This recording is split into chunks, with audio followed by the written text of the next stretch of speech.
সেই রাতে বাঁচাও বাঁচাও ঘটনাকে কেন্দ্র করে কঙ্কার মল্লিকের অভিযোগের কেন্দ্রবিন্দু ছিল হত্যার উদ্দেশ্যে পিছন হতে সন্ত্রাসীদের 2 রাউন্ড গুলি। অতীত ঘটনার অনুসন্ধানে সংলাপ 24-এর টিম মাঠে ময়দানে সক্রিয়, তথ্য প্রকাশে। প্রথমে কঙ্কার মল্লিকের নিজ এলাকা হতে সাধারণ জনগণের কাছে ঘটনার নেপথ্যে কী আছে জানার চেষ্টা। সেই রাতে কঙ্কার মল্লিক বাঁচাও বাঁচাও বলে চিৎকার করেছিল রাত আনুমানিক 10:30। আবার স্থানীয় পুলিশ ফাঁড়ির সহকারী সাব ইন্সপেক্টর বলছে রাত 11:20। আমি ঘটনাস্থলে উপস্থিত হয়ে কঙ্কার মল্লিককে দেখতে পাই, যেখানে অনেক লোক উপস্থিত ছিল। নারায়ণ বিশ্বাস। সেই দিন ঘটনার পরে আপনি ওখানে গিয়েছিলেন বা প্রত্যক্ষদর্শী আপনি নাকি? হ্যাঁ, আমার সাথে আরো লোক ছিল, আমরা 20-30 জন ছিলাম। কি দেখলেন, কি হলো একটু বলেন তো বিস্তারিত। কঙ্কার মল্লিক তো অভিযোগ করেছে সেখানে তাকে 2টা গুলি করা হয়েছে, এটার আসলে আপনি কি দেখলেন? গুলি শব্দ তো পেলাম না আমরা। প্রাথমিকভাবে জানতে পারি কঙ্কার মল্লিককে কে বা কারা আক্রমণ করেছে, কিন্তু তার অভিযোগের ভিত্তিতে তাকে যে গুলি করা হয়েছে এমন কোনো আলামত দেখতে পাই না।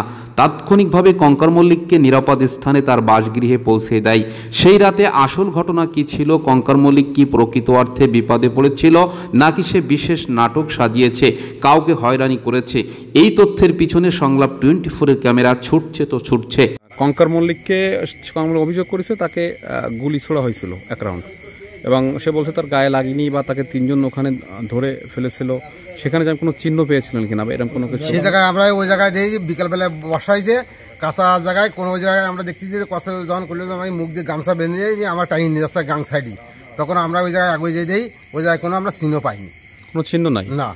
তাহলে চিহ্ন যখন পাননি তাহলে তার কথাগুলো কি আসলে সত্য হচ্ছে নাকি মিথ্যা হচ্ছে? এইটা তো আমরা বুঝতে পারছি না। আমরা তো ওই পাশের লোক পাইনি, আমরা ওই পাশে রাস্তা দিয়ে গেলে তো 2 সাইডে ওই পাশে দেখাবে না, এই পাশে দেখাবে। ওখানে কোনো শব্দ হয়েছিল? কোনো শব্দ একটা হয়েছিল। শব্দটা কি গুলির শব্দ ছিল না? ওই দিয়ে আমি তো ওই দিয়ে তো আমরা আসলে বুঝতে পারি না। ওর পরে তো সকালে এসে বাজির খোসা পেলি। বাজির খোসা? হ্যাঁ, বাজি। আচ্ছা, তাকে যে গামছা পেঁচিয়েছিল এবং গলায় পেঁচে ধরছিল, কোনো দাগ ঠাক তার গায়ে না, চিহ্ন কোনো চিহ্ন তো আমি দেখলাম যে কোনো কোপ টাপ লাগছে না। আমার সাইডে যে ছিল ওর কলাম দেখছি যে কোনো জায়গায় রক্তক্ষরণ টরণ আছে কিনা, তারপরে দেখলাম না ওর জায়গায় কোনো জায়গায় কোনো কিছু হয়নি। সুস্থ লোক। কঙ্কার মল্লিক যার বিরুদ্ধে অভিযোগের আঙুল উঠিয়েছে সেই বিল্লাল মোল্লা তার নিজ এলাকা সহ কালিশাকুল, ভবানীপুরের সকল স্তরের মানুষজনের সাথে ঘটনার সত্যতা প্রকাশ্যে আনতে মত বিনিময় করে চলেছে। বিল্লাল কঙ্কার মল্লিককে আক্রমণ করেছিল, আক্রমণের মাস্টারমাইন্ড ছিল বিল্লাল, এমন অভিযোগ করেছিল সাংবাদিকদের ক্যামেরায় কঙ্কার মল্লিক। সে বলেছিল আমার ব্যবসার একমাত্র প্রতিদ্বন্দ্বী বিল্লাল ওরফে ডিস বিল্লাল।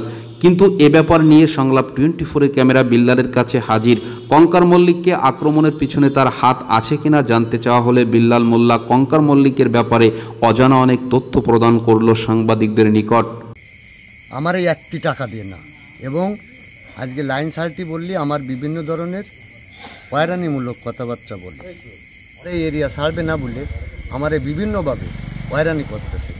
এবং আপনারা জানেন যে ডাইরেক্টলি ওরে কোনো হামলা হয়নি, কোনো কিছুই হয়নি।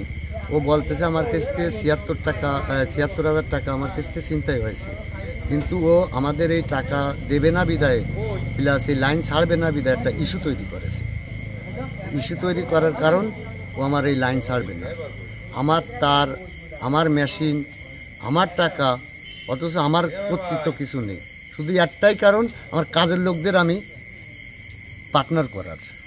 কঙ্কার মল্লিকের নিজ এলাকার বিএনপির সাবেক ওয়ার্ড সভাপতি, স্থানীয় জনগণ সহ অনেকেই কঙ্কার মল্লিকের ব্যাপারে বিদ্রূপ মন্তব্য প্রকাশ করেছে।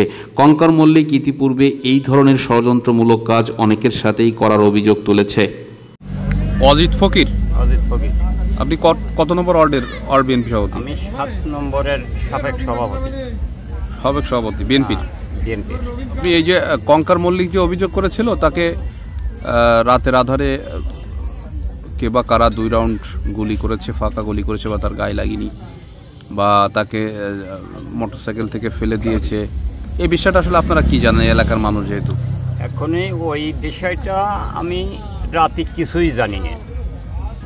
সকালে এসে শুনলাম এই জায়গায় কঙ্কার সাথে উপস্থিত, কঙ্কার আর অমাল উপস্থিত হলি কঙ্কারের সাথে আমি প্রায় 5-6 মাস কোনো কথা বলি না, ওই একটু মিথ্যে কথা কই করে এই জন্যে।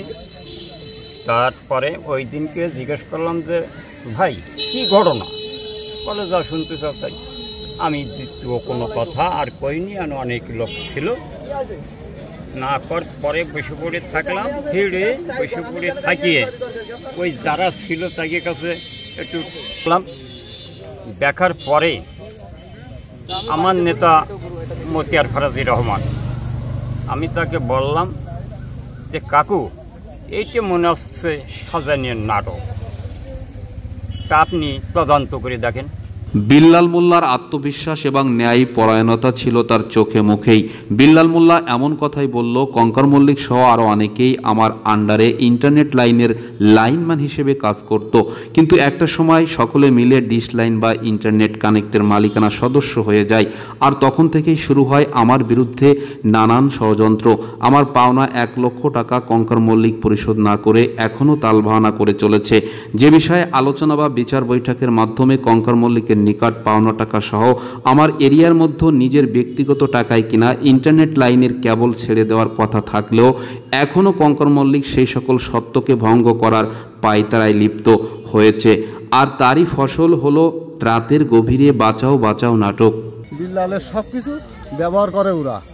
রাসেল বিল্লালের টাকা কালেকশন করত, কঙ্কারও সেইভাবে সেই সুবাদে একসাথে ওদের চলাফেরা লেনদেন, কিন্তু বিল্লালরে এই পর্যন্ত তারা কোনো দিন কোনো হিসাব এবং কোনো কিছু দেয় না, না দিয়ে আমরা বারবার বসছি, আলোচনা করছি, কথা বলেছি, কোনো কথা ওরা রাখে না। বিল্লাল মোল্লা এ ব্যাপার নিয়ে স্থানীয় জনগণ ও গণ্যমান্য ব্যক্তিবর্গের উপস্থিতির মধ্য দিয়ে অভয়নগর উপজেলা বিএনপির সভাপতি ও শ্রমিক দলের কেন্দ্রীয় সহসভাপতি ফারাজি মতিয়ার রহমানের বাসগৃহে যায় এবং সেখানে কঙ্কার মল্লিকের এই গভীর চক্রান্তের ব্যাপারে তুলে ধরেন। সাথে সাথে বিল্লাল মোল্লার ন্যায্য টাকায় কিনা ইন্টারনেট কেবল লাইনের তার এলাকাভিত্তিক অনধিকার চর্চার ব্যাপারেও কঙ্কার মল্লিকের বিরুদ্ধে অভিযোগ তোলেন। দীর্ঘ সময় বিল্লাল মোল্লার ডিশ লাইন ও ইন্টারনেট সংযোগের ব্যবসায় লক্ষ লক্ষ টাকা ইনভেস্ট করে, সেই সকল টাকার একটা অংশ কঙ্কার মল্লিক আত্মসাৎ করেছে এমন অভিযোগ উঠে আসে মিটিংয়ে। আসসালামু আলাইকুম, আমার নাম মোহাম্মদ বিল্লাল মোল্লা, আব্বার নাম রেজান মোল্লা। কঙ্কার বাবু আমারে নিয়ে যে মন্তব্য করেছে যে আমি তার ছিনতাইকারী, টাকা ছিনতাই করেছি ৭৫,০০০ টাকা। আসলে কঙ্কার বাবু আমার নেট জগতের পার্টনার, কিন্তু এই কঙ্কার বাবু আমারে বিগত 4 বছর ধরে আমার এই নেটের পার্টনার হিসেবে ব্যবহার করে, কিন্তু আমার একটা টাকা দিয়ে না।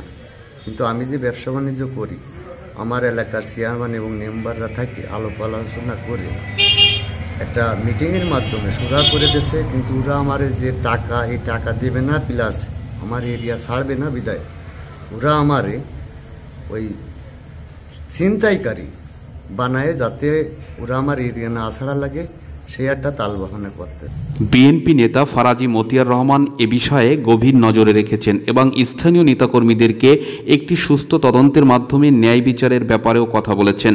পরবর্তীতে কঙ্কার মল্লিকের নিজ এলাকায় যেয়ে যোগাযোগ করলে জানা যায় কঙ্কার মল্লিক শারীরিক অসুস্থতার জন্য ঢাকায় অবস্থান করছে। কঙ্কার মল্লিকের মুঠোফোনে কল দিলে কঙ্কার মল্লিকের কাছে জানতে চাওয়া হলে কঙ্কার মল্লিক বলে, আমি ষড়যন্ত্র শিকার হয়েছি, ষড়যন্ত্র করি নাই। কঙ্কার মল্লিক বলছিলেন, কেমন আছেন আপনি? আচ্ছা, আমি আপনাকে একটু প্রশ্ন করার জন্য করছিলাম। আপনাকে লক্ষ্য করে যে গুলি নিক্ষেপ করা হয়েছে, সেটা কোনো নাটক না, আপনি সেটা করেননি, এটা আপনার পরে হয়েছে, এটা বলতে চাচ্ছেন? না না, আমার এই নাটক করে আমার লাভ কি? কার জন্য নাটক করবো? আর এবং এই ঘটনার পরে আমি বাড়ি ঘুমাতে পারতেছি টেনশনে, আমি নিজে হার্টে ঢুকি। আচ্ছা জি, তাহলে আমরা এখন ওই জায়গার সাধারণ জনগণ বলছে আপনি এটা নাটক করেছেন, আপনি এর আগেও আপনার দোকান, নিজের দোকান পুড়িয়ে দিয়ে এটা করছিলেন, এমন কথা বললো। নিজের দোকান নাকি আপনি পুড়িয়ে দিয়েছিলেন, এরকম কথা বললো। না না, তোমাদের দোকান পুড়াবো কেন? জি, এরকম ধরনের কোনো ঘটনা হয়। জি, আপনি এখন অবস্থান করছেন কোথায়? ঢাকাতে? হ্যাঁ, চিকিৎসার জন্য? হ্যাঁ। জি, ধন্যবাদ আপনাকে।